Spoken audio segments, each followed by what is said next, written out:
even though there's 3 games in this video, I'm actually going to be focusing on the first one a lot because that's the one where I think you're going to be able to learn the most. I wanted to show everybody an example of the worst case scenario, losing health to get a bow and then not finding Shen. Trust me, it's not pretty. I played this game well, but in the end I just couldn't beat Ahri. I probably could have positioned better and got a win, but that's probably why I'm not challenger. Imagine this. You have a 21 game win streak. Your last opponent has 12 hit points, and you don't use your Nico like an idiot. So I think it's only fair that since I threw for teaching, you can throw me a like, and then imagine 2 outs in the bottom of the 9th in the World Series with the tying score rounding 3rd, and you summon all your strength and throw me a subscription, and he's out at home. Ladies and gentlemen, welcome aboard flight ZED with service from Where is Shen to It's an 8th. We ask that you please fasten your seatbelts at this time, and please turn off all personal electronics. This includes any laptops, cell phones, or personal computers you are currently watching this video on. Thank you for choosing PJ Lucan Airlines, and enjoy this dumpster fire of a game.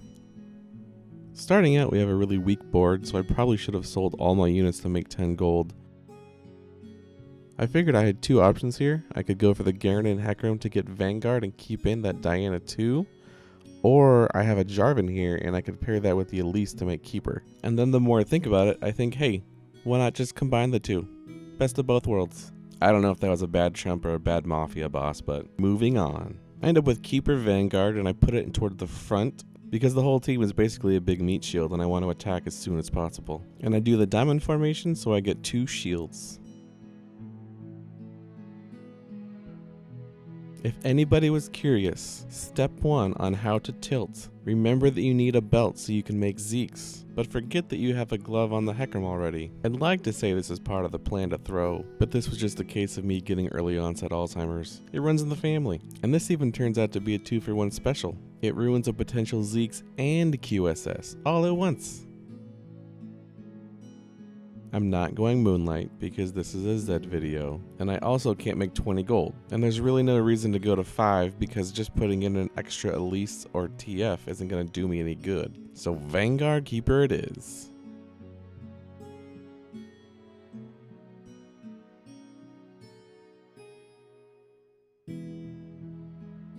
Keep in mind the best play here is actually to pick up the Cultist TF. But remember, my plan for this game is to show what could possibly happen if you sacrifice hit points in order to get first pick on carousel to get a bow. So I'm keeping this current board, which is 1 short of Warlord and 1 short of Cultist, and I'm slowly dying inside while this is happening. Dun da da da, mission accomplished. I was able to lose 27 hit points in just 3 rounds, and guess what? I got a bow. I've done my job, I have 2 bows, and now all I have to do is climb out of this giant hole I just made myself. Now I'll admit I've done this myself a few times, but that was before the Zed nerfs. Now this strategy is a bad idea and you're going to see exactly why. I go ahead and level up to 6 so I can throw in that new Aatrox I got and make Cultist, because now I'm trying to minimize the damage I just caused myself.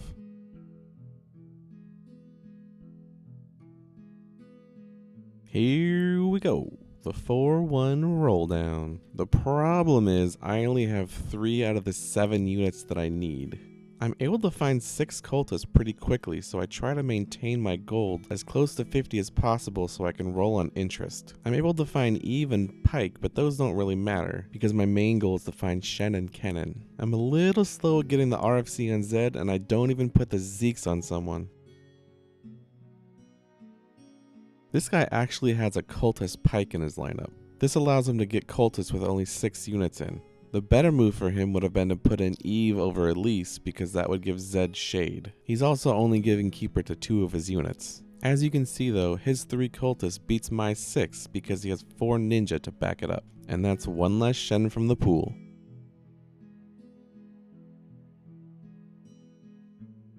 I start back up with doing another thing that I see people do, buying a full 2-star Kennen and a Kali and sitting him on the bench. We still haven't found a Shen, and now we have 18 gold sitting on the bench that we can't spend. All you need is 1. I find a few more units I need rolling down, but I still don't find a Shen. I have 39 hit points, so I figure I'll have one more round where I can save some gold and then roll all the way down on the next one. I find a pike and a cannon, and then I sell my 2-star Akali and replace it with a 1-star to buy myself a few more rolls to find Shen. I've noticed that I have 99 items sitting on the bench, so I figure I should probably put them on some units. This ends up sacrificing time that I can't roll for Shen, and I literally find him during the fight.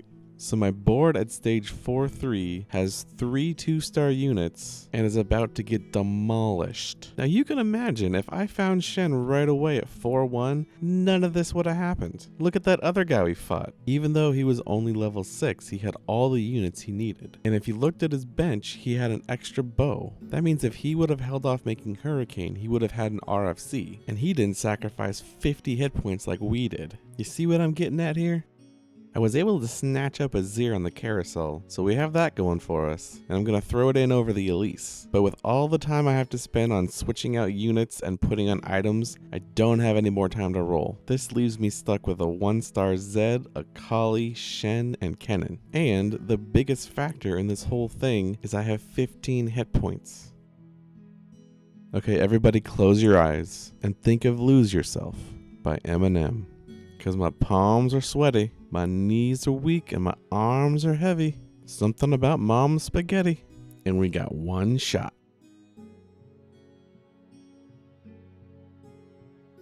And then I forgot how to do math. And you might be saying to yourself, PJ Lucan, why did you buy that Callista?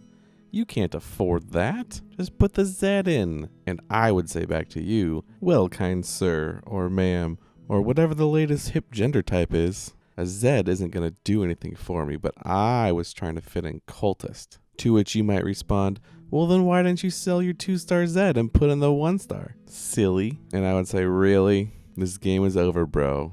Just let it go. And don't worry, I'm not going to sing the Frozen song. And with that, I hope everybody learned a lesson here. Don't throw away your hit points to get a bow, or you'll end up losing to a 1-star set. The darkest timeline there is. Since this game is just like the next one but not quite as good, I'm just going to go ahead and summarize it real quick and then show the ending where I just lost to Ahri over and over and over and over. It was 4 times. I started this one with a Vayne sharpshooter, turned that into 4 sharpshooter, and added 2 keeper. I actually went on a 10-game winning streak until 4-1, and then I lost, so I sold my sharpshooter, and I rolled down for my Z units and found a keeper cannon. Leveled up to 8, added a Riven, and here we are now. Ladies and gentlemen, this is your captain speaking. If you go ahead and take a look out your left side window, it appears that we've only lost 1 out of the 18 rounds we've played so far, but unfortunately we're going to be taking a hard right, and go ahead and look out that right side window for me real quick. You see that tornado called SD Xiaobu with 3 hit points right now? We're going to go ahead and run right into that, so fasten those seatbelts because it's going to get a little bit bumpy.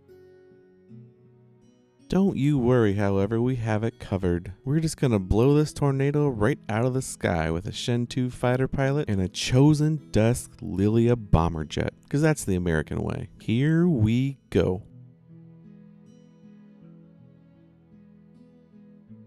Alright, well that completely backfired. But don't you worry, we have a special item just for these kind of occasions. It's called the Chosen Adept Yone 9001. That's right, kiddos. It's over 9,000.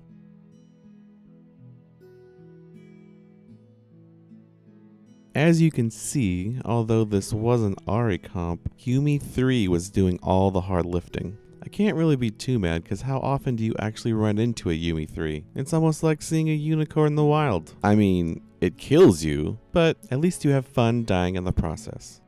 Ladies and gentlemen, we are live! And now, this is the moment TFT fans have been waiting for. Live from the sold-out Akana Arena, It's time! Alright, let's get into it. As you can see, I'm starting out with a double Vayne Teemo Sharpshooter Keeper Elise opening.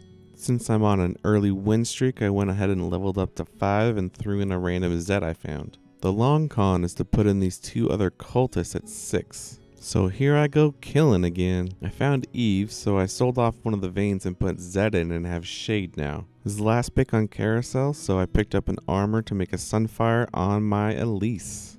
I also put a Zeeks on my Callista so I can speed up the vein and the Zed. And it looks like we just found a Shen. So I'll just go ahead and roll down. Oh, there's a Keeper Cannon and another Shen. I will just throw in this TF here for Cultist. At this point, you might just be thinking, man, all this guy does is hit. And in this game, that is partially true, but you still have to remember the little things, like positioning your units around your chosen keeper, and scouting the boards to see where you should put your Zed.